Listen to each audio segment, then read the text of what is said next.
కానీ వైఎస్ఆర్ కాంగ్రెస్ పార్టీ వ్యూహాత్మకంగా ఎన్నికలను కోరం లేకుండా బహిష్కరించడం జరిగింది. తునిలో మొత్తం సభ్యులు 30 ఉంటే 30కి 30 వైఎస్ఆర్ కాంగ్రెస్ పార్టీ గెలిచింది. తెలుగుదేశం పార్టీ 0. కానీ తునిని వాళ్ళ చేతుల్లో తీసుకోవటం కోసం ఫిబ్రవరి 3నే జరగాల్సిన ఎన్నికలు అప్పుడే కిడ్నాప్ల పర్వం, కౌన్సిలర్ల మీద కేసులు పెట్టిన ఉదంతాలు, కౌన్సిలర్లను అక్రమంగా జైలు పాలు చేయటం, ఇళ్ల మీద దాడి చేయటం లాంటి సంఘటనలను జరగడంతో మళ్ళీ ఫిబ్రవరి 4వ తారీఖు జరుపుదామని ప్రయత్నాలు జరిగినాయి.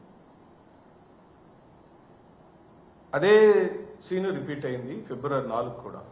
సోద్యం చూస్తున్న పోలీసులు అంటే ఫిబ్రవరి 3 వాయిదా పడినప్పుడు 4వ తారీఖు నిర్వహించాలని ఎన్నికల బాధ్యులు అనుకున్నప్పుడు 4వ తారీఖు సంపూర్ణంగా పోలీసు వ్యవస్థ పనిచేసి ఉంటే ఫిబ్రవరి 4న ఎన్నికలు జరిగి ఉంటాయి.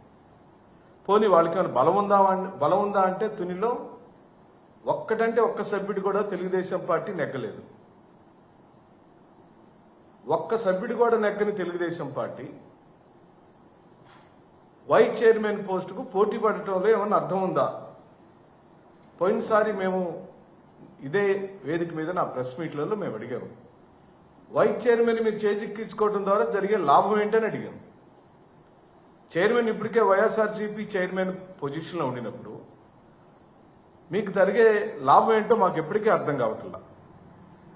ఈ వారం రోజులు మభ్యపెట్టి భయపెట్టి 9 మంది వైఎస్ఆర్సీపీ కౌన్సిలర్లను బలవంతంగా తెలుగుదేశం పార్టీ లాక్కొని ఇంకా 19 మంది వైఎస్ఆర్సీపీ చేతిలో ఉండిన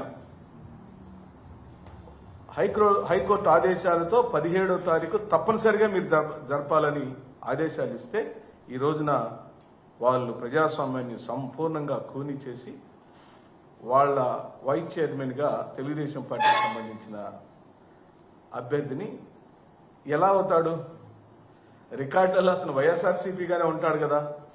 నువ్వు భయపెట్టి మా పార్టీలో నుంచి నువ్వు నీ వైపు లాక్కున్నా ఆ మున్సిపాలిటీ రికార్డ్స్లో ఏ పార్టీ వాడని ఉంటాడు? ఆబ్వియస్లీ వైఎస్ఆర్సీపీ సభ్యుడైనే ఉంటాడు. ఇక పిడుగురాళ్ల అతి దారుణమైన పరిస్థితి పిడుగురాళ్లలో నెలకొంది. పిడుగురాళ్లలో మొత్తం 33 మంది సభ్యులుంటే 33 మంది కౌన్సిలర్లు వైఎస్ఆర్ కాంగ్రెస్ పార్టీ గెలిచింది. 33 మంది వైఎస్ఆర్ కాంగ్రెస్ పార్టీ చేతిలో ఉన్నప్పుడు 0 ఉన్న తెలుగుదేశం పార్టీకి వైస్ చైర్మన్ పదవి ఏ విధంగా వస్తుంది? ఇది మాకు అర్థం కాలేదు. సేమ్ తునిలోనూ పిడుగురాళ్లలోనూ ఇంకా పిడుగురాళ్లలో స్కేల్ పెంచి ఎర్పతినేని శ్రీనివాస్ గారు స్థానిక శాసనసభ్యుడు డైరెక్ట్గా కేసులు బనాయించి 2 మార్లు వాయిదా వేయించి పూర్తి కోరంతో జరగాల్సిన 2 సమావేశాలు కోరం జరగనీయకుండా పోలీసుల్నే అడ్డంగా పెట్టుకొని ఆ కౌన్సిలర్లను రాత్రులు కిడ్నాప్ చేయటం, మెజార్టీ సభ్యులు ఎలక్షన్కి వస్తుంటే వాళ్ళని రహదారి మీద అడ్డుకోవటం లాంటి ఘటనలను పూర్తిగా వైఎస్ఆర్సీపీ ఖండిస్తుందని సందర్భంగా మనవి చేస్తూ 3 మున్సిపాలిటీల్లో కూడా ఒక చోట వాయిదా పడింది ప్రస్తుతానికి. కానీ 2 సున్నాలున్న మున్సిపాలిటీలలో పిడుగురాళ్లలోనూ తునిలోనూ గుండు 0 ఉన్న తెలుగుదేశం పార్టీకి వైస్ చైర్మన్ పదవి ఎలా వస్తుంది, ఎందుకు వస్తుంది, తెచ్చుకొని మీరేం సాధిస్తారు, సాధించాలనుకుంటున్న అంశాలు ఏమిటి? అల్టిమేట్ గా మీరు అధికారంలో ఉన్నా మేము అధికారంలో ఉన్నా ప్రజలకు న్యాయమైన పరిపాలన అందించాల్సినటువంటి సమయంలో అక్కడ స్థానికంగా శాసనసభ్యుడు తెలుగుదేశం పార్టీకి సంబంధించిన వాడై ఉండినప్పుడు ఆ మున్సిపాలిటీకి ఒక వైస్ చైర్మన్ గా వైసీపీ ఉండటం వల్ల నీకు జరుగుతున్న నష్టం ఏమిటో మాకు అర్థం కావటం లేదు. కేవలం అహంభావం, అధికార దుర్వినియోగం, అంతులేని దురుద్దేశపూర్వకమైనటువంటి వ్యవహార శైలి. ప్రజాస్వామ్యం ఆంధ్రప్రదేశ్లో పూర్తిగా కూనీ చేయబడింది స్థానిక సంస్థల ఎన్నికల్లో. బ్రిటిష్ పరిపాలనలో కూడా ఈ విధంగా జరగలేదు. మున్నెన్నుడు జరగదు కూడా, జరగలేదు కూడా, రేపు జరగబోదు కూడా. ఏ ఒక్క ప్రజానాయకుడు ఈ విధమైనటువంటి ఎన్నికలు జరపాలని ఎవరు కోరుకోరు. ఎందుకంటే అధికారం ఎప్పుడూ శాశ్వతం కాదు, అధికారం ఎప్పుడు కూడా మారుతూ ఉంటుంది. ఈరోజు నీ దగ్గర ఉంది, రేపు నా దగ్గరకు వచ్చింది. ఇప్పుడు నువ్వు నేర్పిస్తున్న పాఠాలు తప్పనిసరిగా నీకు గుణపాఠంగా మారుతుంది. ఈ ఆంధ్ర రాష్ట్రంలో తిరుపతి కార్పొరేషన్లో 49 డివిజన్లు ఉంటే 48 వైఎస్ఆర్ కాంగ్రెస్ పార్టీ ఉండినప్పుడు ఒకే ఒక్క తెలుగుదేశం పార్టీ ఉంటే ఆ వైస్ చైర్మన్ పదవి కోసం, డిప్యూటీ మేయర్ పదవి కోసం నువ్వు చేసిన హంగామా, నువ్వు చేసిన హడావుడి, నువ్వు చేసిన ప్రజాస్వామ్య క్యూని ఈ ఆంధ్ర రాష్ట్ర ప్రజలు ఎలా మర్చిపోతారని చెప్పి అడుగుతున్నాం. ఏలూరు కార్పొరేషన్లో 50 డివిజన్లుంటే 47 వైఎస్ఆర్ కాంగ్రెస్ పార్టీ అయితే కేవలం 3 మాత్రమే తెలుగుదేశం పార్టీ. నెల్లూరు కార్పొరేషన్లో 54 డివిజన్లుంటే 54కి 54 వైఎస్ఆర్సీపీయే గెలిచింది. స్వయానా అక్కడ మంత్రులు ఇద్దరు కూడా, నారాయణ గారు, రామనారాయణ రెడ్డి గారు ఇద్దరూ డైరెక్ట్గా ఎన్నికల మ్యానిపులేషన్ కోసం, స్వయానా వాళ్ళు డిప్యూటీ మేయర్ పదవుల కోసం ఈ విధంగా దిగజారుడు రాజకీయాలు మరెక్కడ మనం చూసుంటాం. హిందూపూర్లో స్వయాన బాలకృష్ణ గారి ఆధ్వర్యంలో 38 కౌన్సిలర్లు ఉంటే 29 కౌన్సిలర్లు వైఎస్ఆర్సీపీ, కేవలం 6 మాత్రమే తెలుగుదేశం, 3 బీజేపీ మరియు 1 కాంగ్రెస్ పార్టీకి సంబంధించిన డివిజన్ ఉంది. పాలకొండ నగర పంచాయతీలో 20 డివిజన్లుంటే 17 వైఎస్ఆర్సీపీ, 3 మాత్రమే తెలుగుదేశం. తుని మున్సిపాలిటీ ఇప్పటికే నేను చెప్పాను, పిడుగురాళ్లు చెప్పాను. నూజివీడులో 32 ఉంటే 25 వైఎస్ఆర్సీపీ. బుచ్చిరెడ్డిపాలెం మున్సిపాలిటీలో 20 కౌన్సిలర్లు ఉంటే 18 కౌన్సిలర్లు వైఎస్ఆర్సీపీ. నందిగా మున్సిపాలిటీలో 20 ఉంటే 13 వైఎస్ఆర్సీపీ. మొత్తం 57 గుంటూరులో ఉంటే 46 వైఎస్ఆర్సీపీ, 9 మాత్రమే టీడీపీ, 2 అదర్స్. ఇంకెక్కడుందండి నీకు బలం? ఎక్కడుంది? పోనీ ఇది నేనేమన్నా వైఎస్ఆర్ కాంగ్రెస్ పార్టీ ప్రజాప్రతినిధులు లేకపోతే అధికార ప్రతినిధులు స్వయం కల్పితంతో తాత్కాలికంగా మేము తయారు చేసుకొచ్చుకున్న చాట కాదు కదా. నీ దగ్గరున్న ప్రభుత్వంలో, ప్రభుత్వ రికార్డులలో ఈ సభ్యులు ఈ విధంగా ఈ ఎన్నికలలో ఏ గుర్తుల మీద గెలిచారో మీ దగ్గర రికార్డ్ అయింది కదా.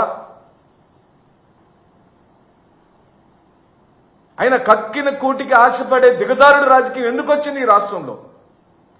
పక్క పార్టీ సభ్యులను తీసుకొని గెలవాల్సిన దుస్థితిలోకి ఎందుకు ఈ కూటమి ప్రభుత్వం వచ్చిందో మీరే సమాధానం చెప్పండి. మీది పూర్తిగా వైఫల్యం చెందిన పొలిటికల్ ఆర్గనైజేషన్గా మారింది. చేతగాక మధ్యలో ఓడన్నట్టు ఈ స్థానిక సంస్థల ఎన్నికలలో నువ్వు పూర్తిగా దిగజారుడు రాజకీయం చేసావు. తెలుగుదేశం అంటే తెలుగు తమ్ముళ్ల దెబ్బల పార్టీగా మారిపోయింది, తెలుగు తమ్ముళ్ల దొంగల పార్టీగా మారిపోయింది, తెలుగు తమ్ముళ్ల ద్రోహుల పార్టీగా మారిపోయింది, తెలుగు తమ్ముళ్ల దౌర్జన్యాల పార్టీగా ఈ దేశంలో చరిత్రకెక్కింది తెలుగుదేశం పార్టీ అని చెప్పంటున్నాం. తెలుగుదేశం పార్టీ పునాదులు, తెలుగుదేశం పార్టీ యొక్క భావాజలం ఎన్టీఆర్ స్థాపించినప్పుడు ఒకలాగా, నారా చంద్రబాబు నాయుడు గారి హయాంలో ఇంకొకలాగా, ఈరోజు లోకేష్ గారి హయాంలో ఇంకొకలాగా నడవటం అనేది ప్రజలు చేతగా స్పష్టంగా చూస్తున్నారు. చేతగాని రాజకీయాలతో దొడ్డిదారిని గెలుచుకోవాల్సిన అవసరమే ఉంది. ఓ వైస్ చైర్మన్గా వైఎస్ఆర్సీపీ వాళ్ళు మళ్లీ తిరిగి ఎన్నిక కాబడితే ఎట్టాగా రాష్ట్రంలో నీ అధికారంలో ఉంటేనే నీ దగ్గర అధికారం ఉండినప్పుడు ఓ వైస్ చైర్మన్ ఏం చేయగలుగుతాడు? ఈ రోజున బరితెగింపు రాజకీయాలు పూర్తిగా రాజ్యాంగ ఉల్లంఘన జరుగుతుంది. చరిత్రలో ఎక్కడా లేదు. బ్రిటిష్ పరిపాలనలో కూడా ఇంత ఘోరమైన ఎన్నికలు ఎప్పుడు జరగలేదు. ఇది కూటమి ప్రభుత్వ ఘోర వైఫల్యంగా మేము భావిస్తూ, మీరు ఎన్ని అరాచకాలు చేసినా ఈ విధమైనటువంటి పోకడలతో పోతే